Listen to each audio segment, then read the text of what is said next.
This week on Black, White, Red All Over, we read some things. Lots of things. Yeah. We reviewed them. We're going to recommend them to you. Give us just a cup. Ha ha! Yeah! That's why. This dude, his job is to moderate panels at conventions. I did a lot of it, okay? The mouthy doesn't work all the time. Cut that out. Yeah. Cut that out. Edit that in post. Yeah. No? All right, fine. Let's go read some comics. Books. Blah, blah, blah, blah.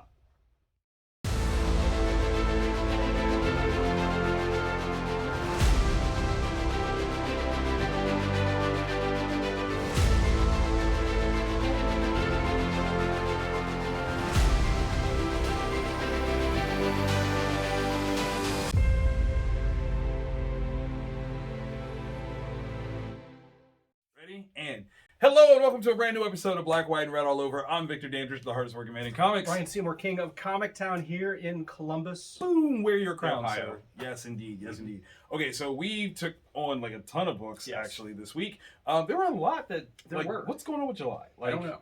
I feel like there's a lot of stuff just happening. It's a 4-week month. Yeah. And DC is essentially taking this month and August off. Right? So you'd think there'd be fewer. But no, they are like get it. Okay, so we're starting off with some good reads that you should read, right? Of this bunch, we technically have one that we're showcasing the same. Did you finish this one? Were you able to finish that one? Yes. Okay, so we can still talk about it. Yeah. Okay, excellent. So Ryan pulled extra duties because he's great like that. Yeah. I was able to actually since I didn't have to do polls today. Yeah. Everything else is done. Cool. Speaking of, we probably should apologize to you guys. Okay, so the holiday goddess, right? Like we literally were messaging like, wait, do we record on Tuesday? It's the holiday. Crap. So you may have already been to the comic shop. If you haven't, though, here you go. So let us know. Let us know what you got. Yeah, come on. Where do you want to start? All right. I almost grabbed Captain Marvel because it's weird to me that they stopped her series. Yes. And immediately dropped the first issue of a 5-issue miniseries, Which is interesting, right? Especially because I've heard lots of people have this conversation about how do you have Captain Marvel who can't keep their own series going, right? And I'm like, ooh, that's an interesting Good question. Especially you've got movies. She's the head of the Avengers. Like they should be platforming her pretty strong. Yeah. So this is interesting. But I do think that key thing here, Ann Nocenti. Okay, when Ann Nocenti is writing, that is a platform. Okay, let me just keep that a million. So this is Captain Marvel, Dark Tempest, Ann Nocenti, Paolo Villanelli, and Javier Tartaglia. I think I say that right. This is interesting. So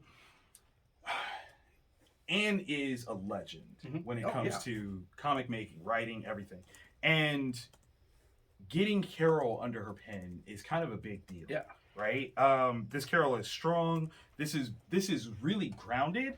The thing that makes it interesting is it's almost like, for me, not being a huge Carol fan, someone trying to go back and make Carol far more substantial of a character, even though she's got like a long history. Like, let me not pretend like she doesn't have a storied history. Decades and decades. Yes. And decades. Like, anybody that's like, oh, they just made Captain Marvel a girl.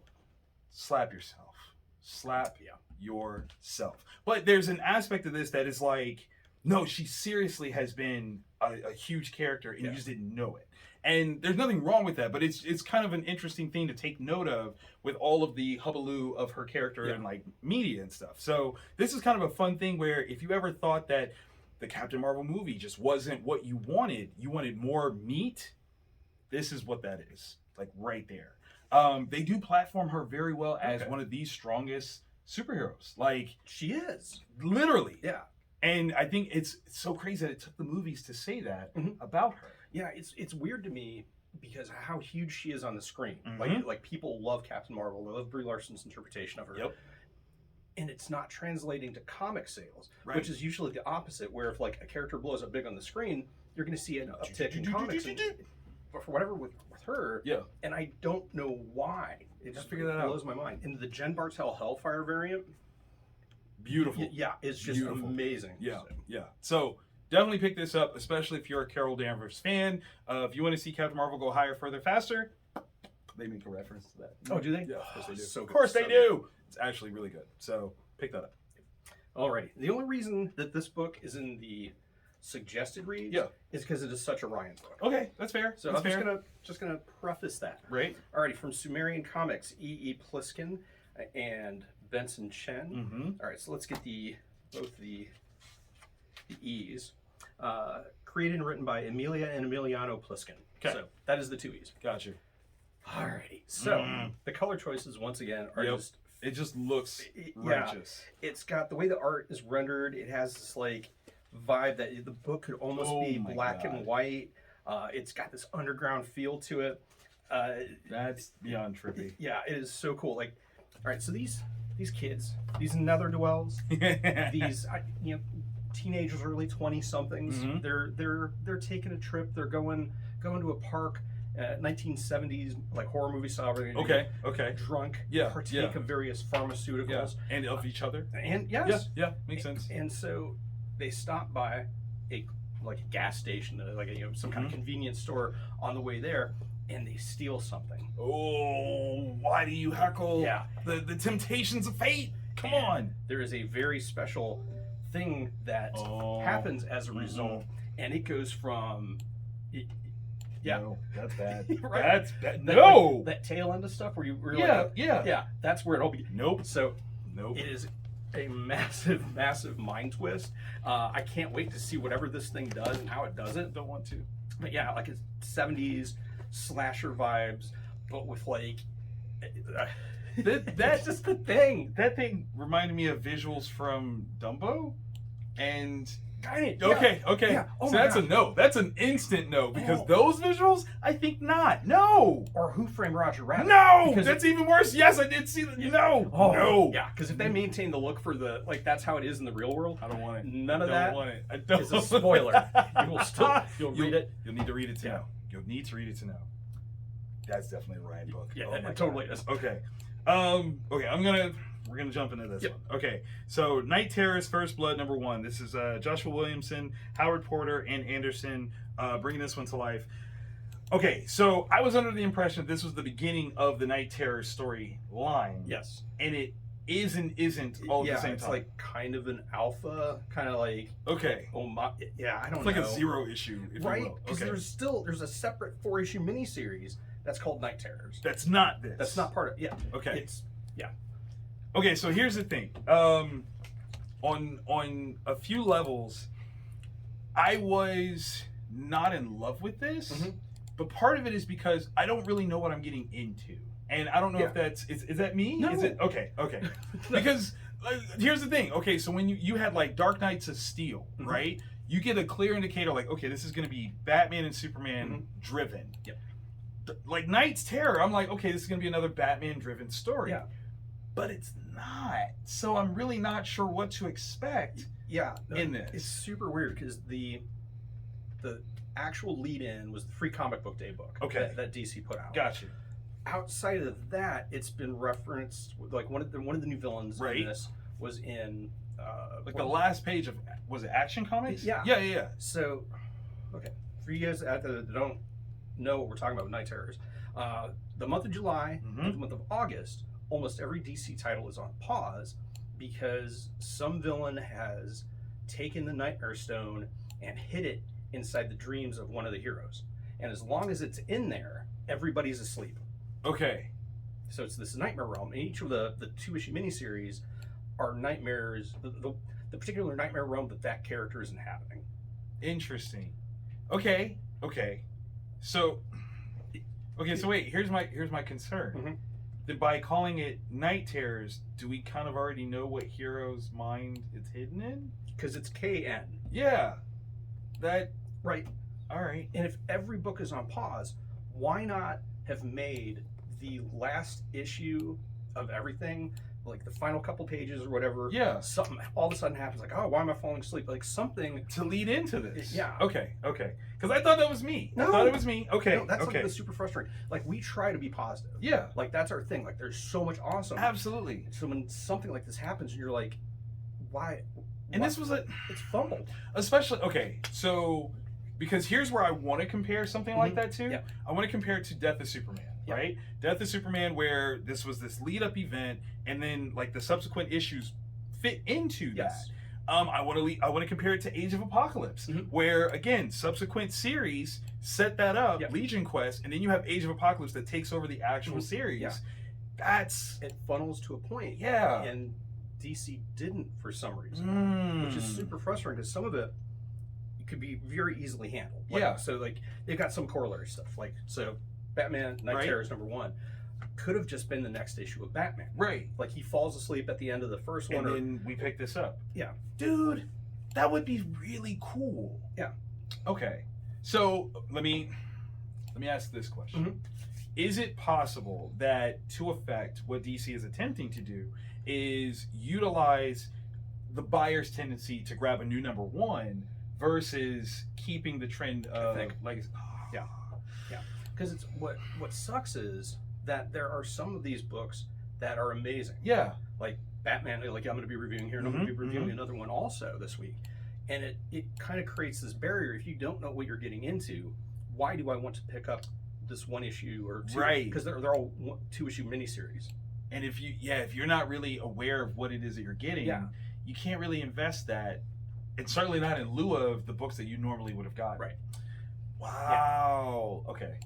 So it's not just me, because I mean this is an interesting concept. I think there would have been a better build up. Now maybe I didn't get the free comic book day book, so maybe that's my fault. Maybe there's a better build up in that. So, but man, imagine like you're reading Poison Ivy. Yeah. Why not make Poison Ivy the 2 next issues? Because there's a Poison Ivy miniseries. Yeah.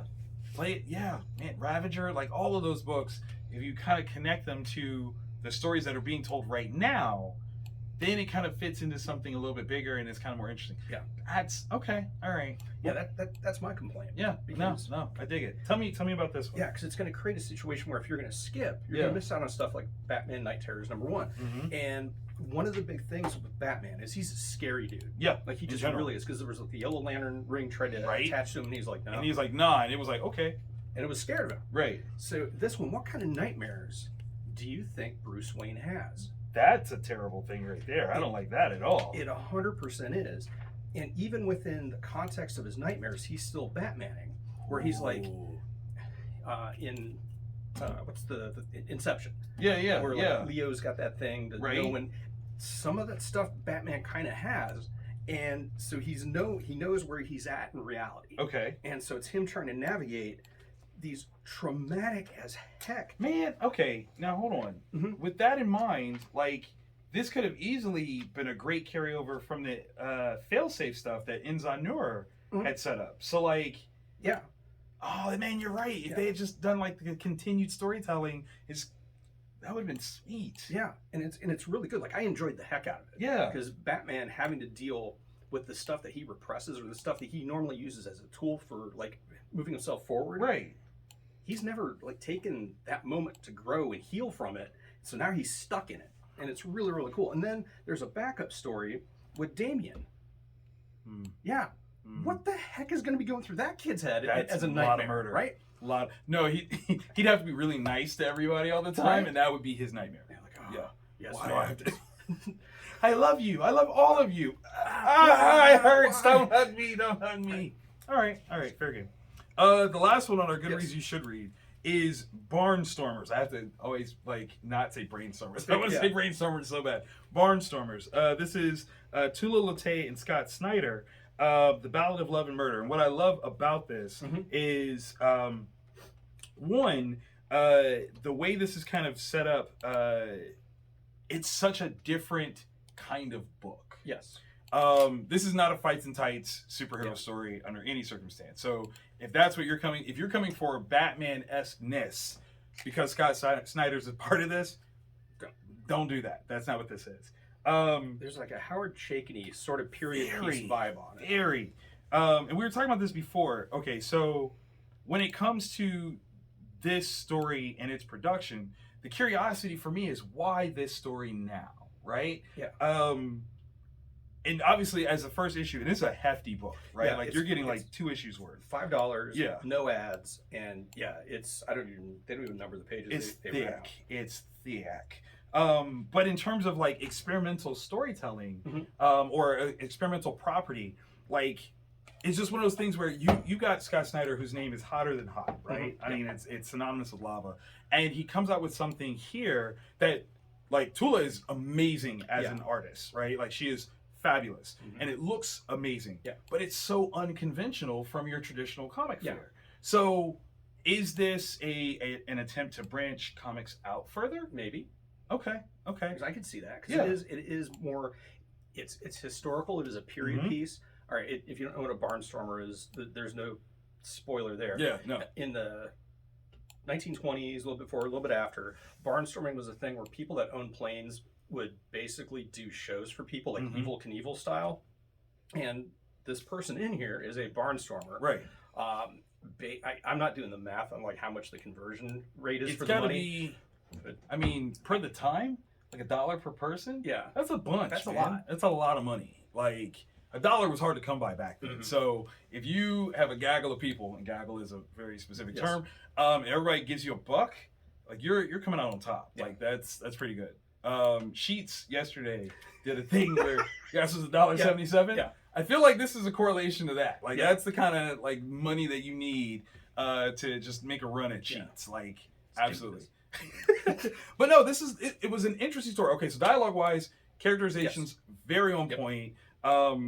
The topsy-turvy nature of how this story is unfolding, it's very fun. Yeah, very fun. But it's such a very curious sort of title because it's not what I expected when I picked it up. Yeah, and I'm curious if there was intent in the way, not because they're not plot twists so much as like subtle revelations about characters. Yes, I wonder if that was intentional, like because there was a pacing to it. Like every few pages, there's something else. You're like, whoa, okay, I'm gonna keep reading. Right, and yeah, now you go, wait, what? Right? Oh, okay.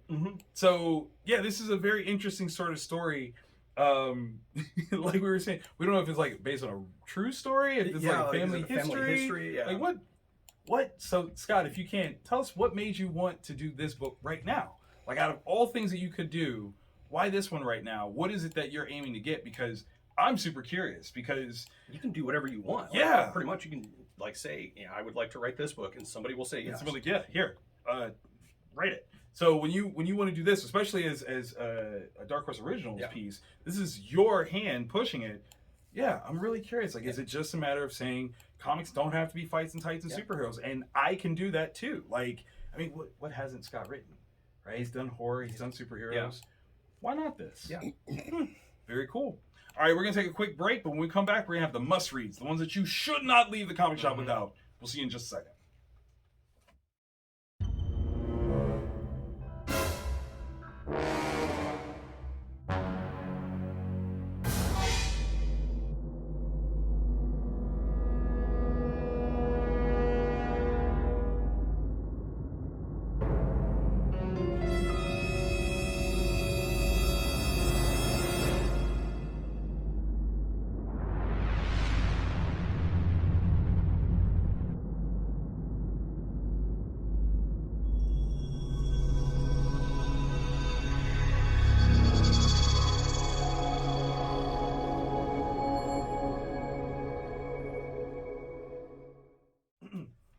Welcome back to Black, White, and Red All Over. I'm still Victor Danders, the hardest working man in comics. Ryan Seymour, King of Comic Town, or Court Jester. Court Jester!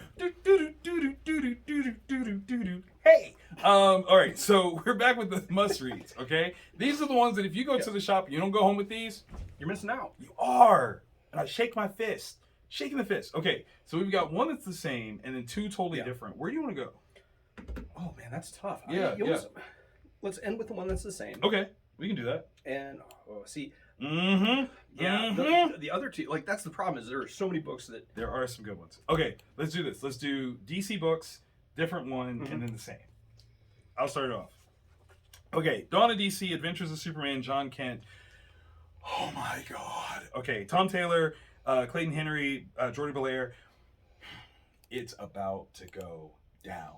Okay. Yes. So as this series has already taken us on this crazy journey, John is in a totally different, Earth, chasing after Ultraman, who got dealt with by Injustice Superman because Tom Taylor is melding his own Tom Taylor verse within DC, and that's fantastic.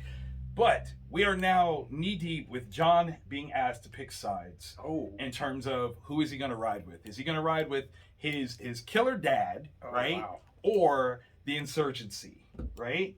So that's tough. Ain't it tough? Oh, it's so good. And when I say lines are drawn, lines are drawn. Here, I will give you a sneak peek at what I mean. Yeah. It's about to go down. Yeah. And this next issue can't come out fast enough. The thing I love about this is John, as a centerpiece character here, in this world that is not his own, but he has all of his character optimism, but still the reality to know that, like, that's not my dad. Yeah.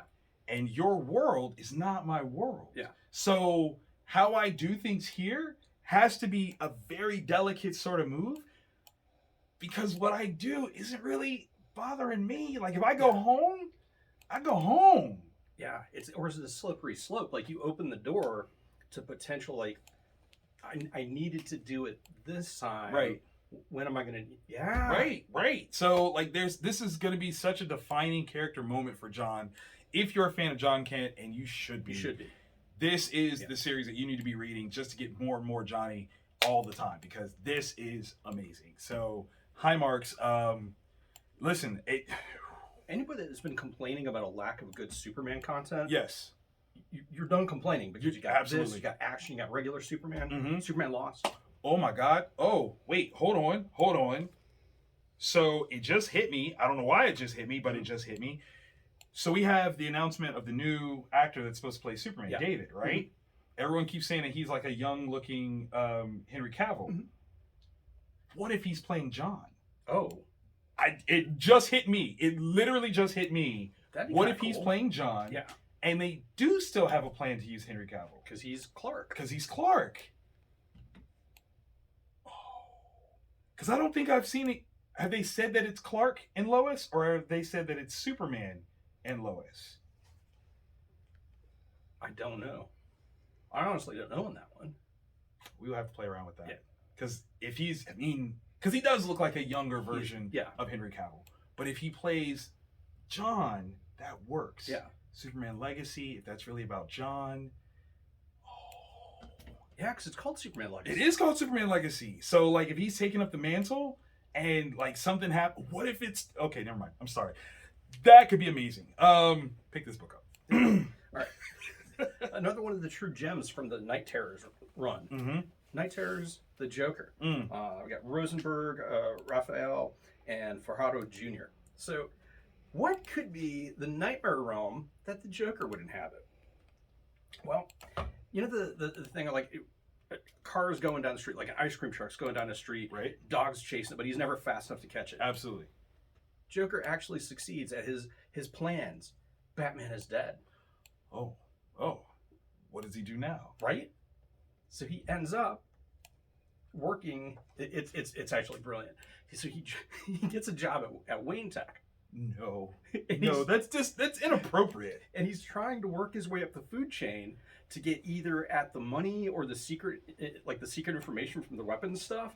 And it's him trying his best, like Patrick Bateman in American Psycho. Okay. Where, like, the Psycho would sneak out every once in a while, like, took out Jared Leto. It's like that kind of thing where he, like, occasionally will start to, like, pull out a knife or, like, jam somebody's head in the microwave and turn it on. And they'd be like, no, don't do that. Do you realize how meta that is? Okay, you just used American Psycho starring Christian Bale, who was Batman. Yeah. Wow. Yeah. This is actually, it's a 2-issue miniseries, so your commitment level is $10 for both issues. But yeah, like, it's just Joker. Wow. And everybody thinks he's funny. Which he's like, stop that! Like, I will kill you. It freaks him out because it's not like he's trapped in a world that is not his, and yeah, it's just absolutely amazing because That's amazing. That is amazing. This last page. No! Right. No! Okay. Yeah, all right. It's really, really, really stupidly good, okay. And I'm scared it's not going to get the eyes on it. Because people are just like, it's Night Terrors. It's Night Terrors. I don't need it. It's only gonna be here for 2 months. Man. Listen, I'm sold. Okay. Yeah, it's amazing. And the way Batman dies is fantastic. Because it's got to be. Okay. All right. So I kept this train going because I needed to. Maleficent number 3. Sue Lee does it all. Except for the covers. Jay Lee does the covers. In fact, I was at a show in Dallas and I was talking to Jay. And I was like, yo, your covers for this are amazing. He's like, oh, thank you. And I was like, are you reading the series at all? And he's like, nah. And I'm like, bro, you need to read it. Yeah, that's like... And wait, he looked at me, he's like, seriously? And I'm like, you need to read it. It's really good. Yeah. And I read it like on a total lark. Like we were short books. Yeah. So we picked it up and it's actually phenomenal. Yeah. Issue 3 is almost exclusively from the point of view of this character really being hunted. Really? Yeah. Literally. Right? So, like, that is... The why is amazing. Because it's not just like a general, like, oh, look, enemy. No. It is because that, vengeance. Like, it's so good. It's so stupid good. It's a very fast read, okay? Virtually, most of it has no words. But you are following along with this thing like pins and needles, like will they, won't they, like, yeah. Ridiculously good. Yeah. This is the best book that nobody... I don't even understand, like... Because I think people are... You're either a Disney person or you're not. Which is cool either way. Mm-hmm. And if you're not a Disney person, you're going to look at Maleficent and be like, I'm not a Disney person. Not a Disney person. This is not about being Disney. Yeah. This is not about being Disney. Do you like good stories? And Maleficent as a character, this is not Angelina Jolie Maleficent either, where you're supposed to like her. Yeah. You're not supposed to like her. You will respect her, though. Yes. You will respect her, or else you will get dealt with. Yeah. And yes. Yeah. And ultimately, the way you ever see somebody win and you're like, you son of a, like, oh, just, and I feel like that's a laugh. Like that's so mean. Man, so good. And I don't know who I want to win. That's part of it. That is part of it. You don't even know who to root for, but yes, you do. Yes, you do. Yeah. It was good. It was good. Read it. Experience it. From Image Comics. Mm-hmm. Maxwell Prince, Martin Simmons. That's a beautiful cover. Swan songs. Yeah, it's absolutely gorgeous. I have no idea who did it because I'm bad at my job. Let's see. Oh, it's Simmons that did it. Okay. So, Prince is the one that brought us Ice Cream Man. Just a master of anthology style horror. Okay. Just amazing. Yeah. I hate clowns. Like to the point, I'm 6'1", 230 pounds. I will not go near a clown. They scare me to a point that I might pee myself enough as a defense mechanism. Hopefully my pee smells and the clown won't attack me anymore. We actually have plans to bring mini clowns for Ryan's birthday. Oh my gosh. It's happening. I mean, no, it's not happening. Yeah. But because it was Maxwell Prince, I read every issue of Ha. Sure did. Because everything was clown-based. Sure did. So the anthology theme for this one is the end of the world. And it's going to be different. Each issue is going to have a different, group of characters as the world is ending, right? And what that means to them and what that how it happens. And this one, man, this one's rough. It's a kid who has basically mortgaged his life in terms of his happiness, his growth as a person, his, building as a child. And because his mother is in the hospital, his mother is dying. Okay. Of kidney failure. Okay. And as the world is collapsing around them, he is staying by her side. He's reading her magazines to keep her spirits up during the dialysis. Okay. And there's the atomic clock, the doomsday clock. And this now is actually counting backwards, and nobody quite knows what that means. Okay. Like what's going to happen when it hits 0. And it's this dude. The story is so simple. He's going from the hospital to a place that said it had magazines, and he's going to bring a magazine back to his mother to read. It's the last one in that sequence before everything collapsed in society. And you go through, there's like this, I think they call it Opioid Alley, where it's like a subway line where, right? It's everybody is hooked on opioids to try to forget about what's going on. Okay. There's this almost Purge-style looking group of people that are emotional vampires. Whoa. They're really creepy. Okay. There's a kid with a knife. It's always a kid with a knife. It's always a kid with a knife. Yeah. And oh man, there's a hammer that's like the MVP of the story. It is really good. And Simmons' art is Dave McCownish in the best possible way. That's a good reference. Just keeps you. You know you're not in reality, but you also don't know you're not in reality. Gotcha. So, absolutely amazing. Cannot wait for the second issue to see what combination of characters and what their apocalypse is going to look like. But yeah, good stuff. Good stuff. Okay, speaking of semi-apocalyptic, also from Image, we've got Phantom Road number 5. I'm sorry. Jeff Lemire, Gabriel Walta, Jordi Belair. This takes another turn. Yeah, I still don't understand what's happening, but I'm fascinated. Right? It's fascinated. And the fact it's the very first page. Right. And but then I'm like, okay, and then we get to it again. So if you haven't been following, because I think this is what the first trade paperback is going to be the first 5 issues, I think. Okay. All right. So these people accidentally find themselves in another universe, another dimension, right? After encountering some kind of artifact. Artifact is a good word for it. And this world is desolate. Mm-hmm. There's nothing there except for these weird. They're humanoid, but they're not human at all. They're like these weird, spongy type things. They have a smell, okay? Yeah. Like you look at them and you can tell like that. There's a smell there. They're grabby, very grabby. We haven't seen them hurt anyone. Right. That's the other thing is like we haven't seen them maim or harm or anything. Yeah, no. Because just imagine like in their society, they're just touchers. They just want to hug, and this is how they say hello. And maybe these humans from across the universe are just like, get off me! I kill you! Don't touch me. But okay, so the thing about it is the twisty turn and X-File nature of it all. Yeah. Because we've got like FBI agents, we've got like secret conspiracy stuff, interdimensional jumpbacks, and some weird sort of, I don't know, we'll call it tethering to this artifact. Yeah. That if they don't deliver it to whoever they're supposed to deliver it to, bad things happen. Yeah. Like, they shouldn't have. They shouldn't have. Yeah, without question. And there is a scene in there, not for the faint of heart. We get a quick backstory as a flashback. If you have any sort of isms about child harm in stories, skip this issue. Yeah, skip this issue. This ain't the one. Because I couldn't figure out like it's one of the 2 main characters. Yeah, and he's like I'm a truck driver because I want to be alone. But then we hinted at he had family and all this stuff. You're like, well, what's going on, dude? Like, and just was it 2 pages? 2 pages. 2 pages. You find out his tragic backstory, and you completely understand. Yeah. Like it. But at the same time, that's such a. If that happened, is in a truck where you would want to be. Right. That's the part where you're like, yo, is this your catharsis? Is this your punishment?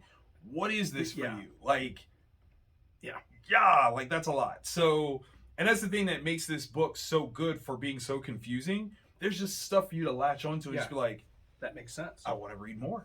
I want to read more. It's those little revelations, those little peeling backs that, like, even though, like you said, there's the CIA, there's the police, there's these extra-dimensional beings. Yeah. There's whatever the heck that was in this one. Whatever it was. Creepy is what it was. They keep giving you just enough that you're like, I'm there. I'm hooked. I understand the very specific things I need to understand to be pulled along with the story. It's so well executed. The art is just beautiful, absolutely beautiful. The watercolor style of it, just expression, like it's amazing. So definitely check that one out.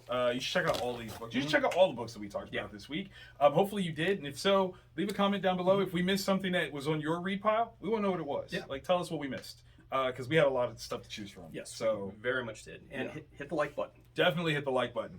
And okay, so over the next couple of weeks, we will have a couple of topsy-turvy things. Yeah, it's gonna be janky for a little bit. But we're usually here every week, okay? And how do you know that? Subscribe. Not only should you subscribe, do that settings thing in your phone, and your phone will be like, hey, the stuff is there. And if you don't have the time to watch the main episode, Jeremy's awesome, and he splits every. He's gonna have his work cut out for him this week because there's like 2 books that are the same. A bunch. So there'll be each individual book have its own quick. Absolutely. Watch. So, speaking of the week that will be crazy, it's not next week, but the week after. I'm going to San Diego. Jeremy won't be here. We'll have to figure out something, especially because that is the week the big game drops. Ugh! Mark! What? I need you to be in San Diego, bro. Like, just show up. Just show up. You don't have to talk about anything. Just be there. Just point at people when they see you at the bar. That's all I want. Do that for me. Yeah, there's no movie panels or anything, so. That's all I'm saying. So, yeah, there we go. We'll see you guys next week.